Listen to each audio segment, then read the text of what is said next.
Alhamdulillah wa salatu wa salam ala rasulillah. Ma ba'd. The question is asking about the ruling on playing chess, the well-known game, chess. Now, the ruling on this applies to whether the person is actually playing chess, physically with the actual instruments involved, or if he is playing online, or if he's playing on his phone, if there's an app or anything. The ruling on chess, all right, in any shape or form that the person is playing it in. Now, this answer has been given to us by Shaykh al-Islam Ibn Taymiyyah, and as you can see in the bar on the right hand side, it's a very long fatwa, and this is the nature of the Shaykh. When he talks about a masala, he looks at it from all possible angles. I don't think we'll be able to go through it, and I don't think it needs for us to go through it right now. We're going to get a gist of what he says, rahimahullah. Shitranj, this is the Arabic word for chess. Shitranj, what is the ruling? Mas'ala hukm la'ib bis-shitranj, what is the ruling on playing chess? Is it haram? The question is asking, is it haram? Is it makruh? Is it mubah? What's the ruling? What's the dalil for it, etc.? So the Shaykh begins by praising Allah Rabbul Alameen, and this is the methodology and this is the etiquette of how a person should begin anything which is religiously related. If it's a speech, if it's a fatwa, if it's any kind of discussion, you need to begin with the praise of Allah subhanahu wa ta'ala, or the basmala, or the likes. And this is how he begins. So he says, now there are a number of scenarios. The first scenario is if they are playing because there is gambling involved. If there is gambling involved, the Shaykh says there is no difference of opinion between the ulama on that is haram. He says here that Ibn Abdul Barr, rahimahullah, Imam al-Maghrib, meaning the Imam of Andalus and the Western region, famous Maliki scholar, Ajma al-ulama, the scholars are in total agreement. There isn't one scholar who says otherwise. Ala anna man la'ib biha al-iwad qimarun la yajuz. Anyone who plays chess or any other game really with gambling involved, then this is not permissible. What if the person is playing without the gambling element?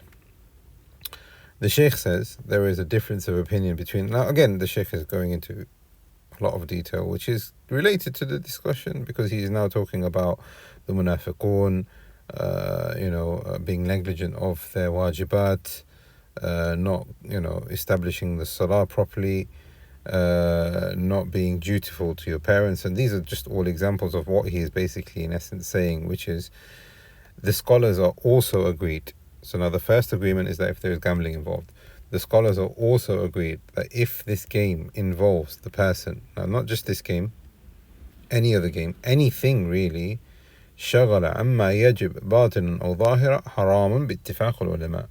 This is another reason why the scholars are in total agreement.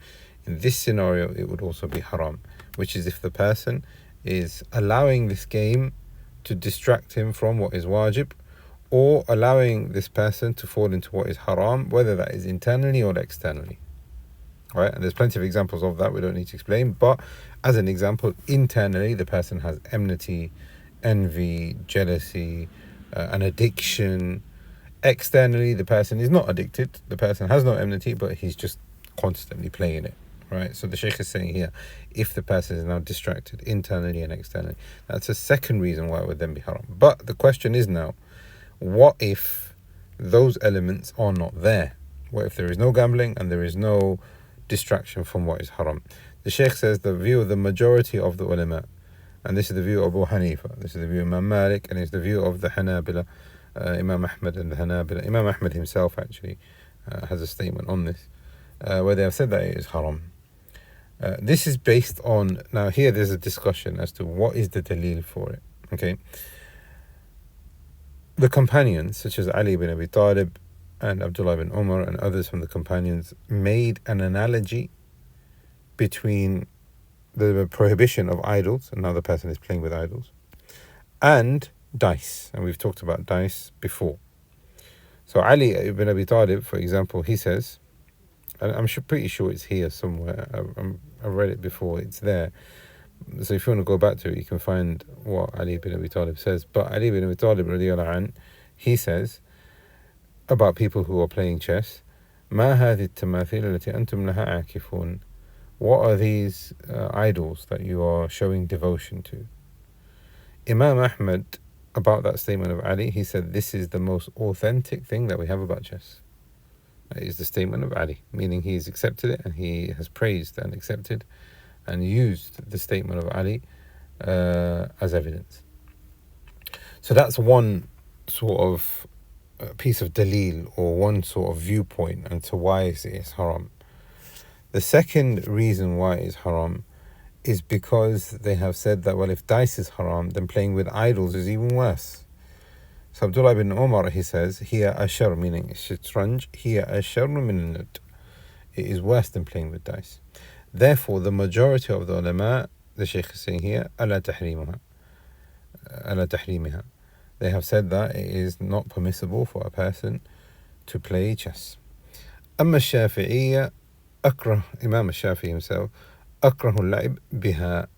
He said that there isn't anything categorical to say that playing with chess is haram.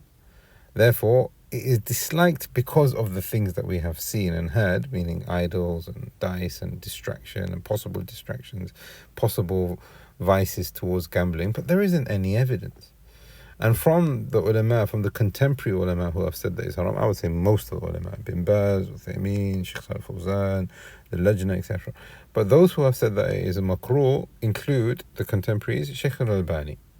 And Shaykh al-Albani has said, listen, there isn't any dalil, and the asl is bara al-asliya, meaning you need to now prove to us that it is haram, otherwise you are free to do whatever you want, on the condition that it doesn't involve gambling, on the condition that it doesn't distract a person, on the condition that there isn't enmity, anything negative internally, impermissible internally, externally, etc., the things that we have just mentioned. But Shaykh al-Albani says that there isn't anything wrong with it. Now that is actually very important in the conclusion that we will give in a minute.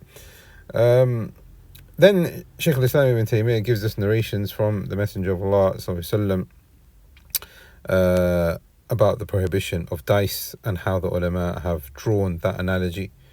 So Imam Malik and his companions have said that it is not permissible to play with dice, أنه لا يجوز لعب بالنرد ولا بالشطرنج, and that then applies to chess as well. The Maliki are very strict on it, as you can see here. The person who plays with it and is constant in playing with it, then his witness is to be rejected. You'll find that a lot in the books of fiqh, his witness is to be rejected, and what that basically means is that the person cannot be deemed as anybody who is trustworthy because he is not somebody who is responsible in the decisions that he is making.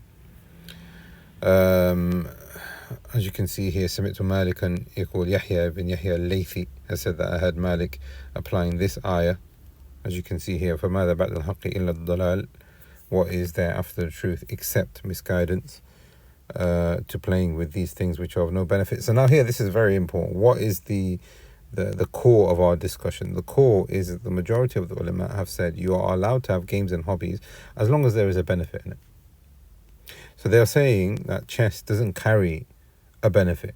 In actual fact, a person might think, well, no, you are thinking tactically, but the majority are basically saying no, because the harm is far greater. And I'm pretty sure this is being mentioned by the Shaykh Ibn Taymiyyah here also.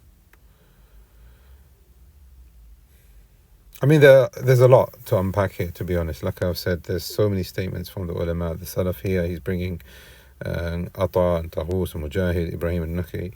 They have all said that everything which leads to qimar is impermissible, even if it's a child's game. So he's using that as part of his evidence as well. It's stacking things up.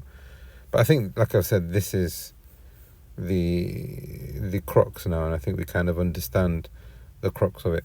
There is another thing though also that he mentions. He says that the Shafi'i, some of them have understood the position of ash-Shafi'i as being makruh to mean haram. So Ibn Taymiyyah rahimahullah even says that even if we were to take the Shafi'i opinion and you say, okay, I'm going to be Shafi'i for today and I'm going to play chess, even that is not a way out, because he's saying that according to the Shafi'i that it is not permissible. That's a viewpoint, and I don't think that's the official view from many of the Shafi'is. I think that Imam al-Nawawi rahimahullah, for example, who's an authority in the madhab, said you can play chess as long as it doesn't lead to anything haram, because there isn't anything to prohibit it. Now, like I was saying, the conclusion is very important. In my view, the evidence is very strong to say that it is not permissible. I'm just scrolling down to see if there's anything else that we need to add. But in my view, this is the view of the majority of the ulama, majority of the contemporaries, and like I've said, some of the imams of our time have said chest is not allowed. So I would stick to that, and I would say that it is not permissible. However, now it's a very big however. We are living in an age of roadblocks. We are living in an age of Fortnite. We are living in an age of so many different worst alternatives. So in my view, and Allah subhanahu, this is my own personal view, if the parent can see that there is going to be a lesser of the evils, then as Shaykh al-Albani is saying here, what's the prohibition? Especially if you've got one Salafi alim who is saying that yes, it is allowed for a person to play chess as long as the conditions have been fulfilled. This is now from the fiqh al-muwazana that the parent needs to have, which is where is the greater good and the lesser of the evils. Now, there are so many examples of this, and these are, there are so many examples that I've benefited from my personal interactions with some of the kibar ulama, where I've asked them a question. For example, I asked one of the kibar about wearing the niqab, and he said it is wajib. So I said to him, what about in the West where the woman fears for herself? He says she should take it off then. But that now becomes a specific mas'ala. He explained this to me because this is only specific to that particular scenario. When the fear has elapsed, she needs to put it on back again. So now here, this is fiqh al-mawazana again, where they are basically saying you need to now be in charge of the situation and understand what is going on. So the parent, if he sees that, he doesn't need to play chess, then it remains haram.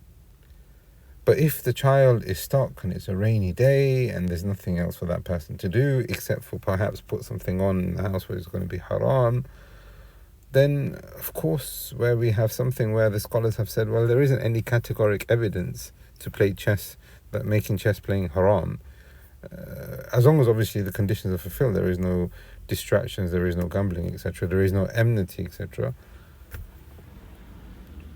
But we can't understand from this that we are saying here that you should go and play it. It's very important that we differentiate between the two.